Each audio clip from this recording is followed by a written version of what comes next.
the thing we are talking about today is drag.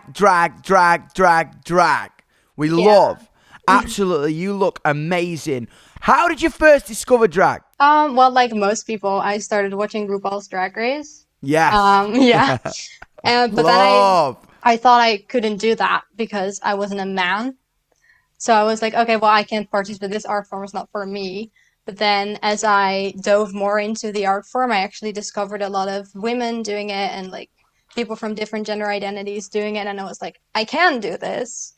And so I started just doing the makeup as like just doing the makeup for fun. And then I started meeting people and I sort of snowballed into it. And now I'm like, I'm never getting out. Dude, I love it, man. And it had such a massive effect on your gender identity, right? Because you were able to explore your masculinity through Yes, drag. yeah, because when I started doing drag, I still identified as a cis woman, and because drag is so hyper feminine, or at least for me, because obviously you have like drag kings and drag things, so it doesn't have to be feminine. But for me, it was so hyper feminine that I actually found that I could express my masculinity more out of drag, and I found more comfort in that. As to before, I was still really trying to fit into that box of being a woman and looking feminine.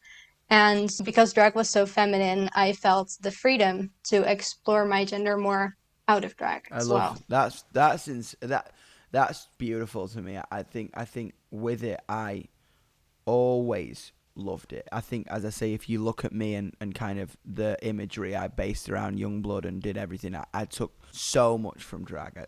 In a way that I remember it was Bowie that first introduced me to drag. Really, you know what I'm saying? Yeah. I think it was such a massive part of his existence, and then leading into like finding artists like Boy George and everything who were absolutely enthralled by it and put it into music. It was incredible to me. You feel more confident right now because of drag, because I I think do, yeah. I was really insecure with myself before, and I still have that sometimes because gender is just not easy all the time.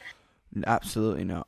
So, but through drag, when I'm in drag, I feel the most confident version of myself that I could possibly be. I feel sexy when I'm in drag. I feel everything that I never felt before I did drag. I love that. I think when you find something that ultimately allows you to feel like who you are, it's the most liberating feeling in the world.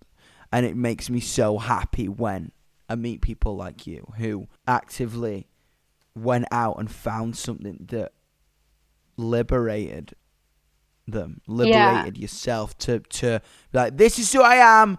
I'm proud. I'm beautiful. No one's gonna touch me. This is me. And if you don't like it, you can get in the bin. You know what I mean? Did you Yeah, find? Did you exactly. find? Did you find many friends through it? Did you find many I friends through the found my medium? best friends through drag. I So have sick. so many friends now that are drag artists, or like we have this one group chat that just sort of started in the beginning of COVID, because we were hosting a drag queen game night on Zoom, and it just sort of became this group where everyone's just like it's sort of like a little family. Like we just share everything about ourselves in that group, and it's all okay because there's no like um shame. We're all just there for each other, and it's just this wonderful community that I found through drag. Dude, I love it. And you created an Instagram account called Drag the System, I spelled did. CIS. Everyone go follow it if you're listening now. How did that come about? So I have this online friend, Ariana Cherry, and they are a drag queen from the UK. Well, originally from Germany, but live in the UK now in London. And we have been basically supporting each other since we both first started because we started around the same time. And a few months ago, they contacted me and they were like, um, I still get a lot of hate towards me because I'm not a man and I do drag, and I noticed that in the scene there's a lot of injustice still towards drag artists that aren't cis men. And I was like, yeah, I've had some of it myself. I've been lucky enough to not have it a lot. Um, but I have been invalidated before. People have said like, well, that's not drag, that's just you doing fun makeup and wearing a wig. because apparently you can't do drag when you're not a man, according to them, because they've only seen Drag Race. And so we were like, we want to do something about it, because most platforms that are on Instagram that share drag artists are catered towards male drag queens. So men dressing up as women. And we were like, we want to make a page that's for everyone except those people that already have all the privilege. So we just made this account to repost suppressed voices in drag I and love that. non-conventional drag artists. That inspires me so much, man. You know what I mean? The system. Exactly. Yeah.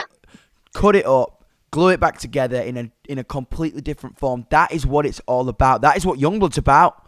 You know what I'm saying? When I wanted to be Yungblud, I wanted to do that. I wanted to change things. I wanted to talk about my gender. I wanted to talk about my sexuality. I wanted to talk about the way I dress. I held a lot of pain, and I just nothing gets me more excited when I meet artists like you and like yourself who find something out about themselves, figure something out, and then go and show the world, man. That's amazing to me.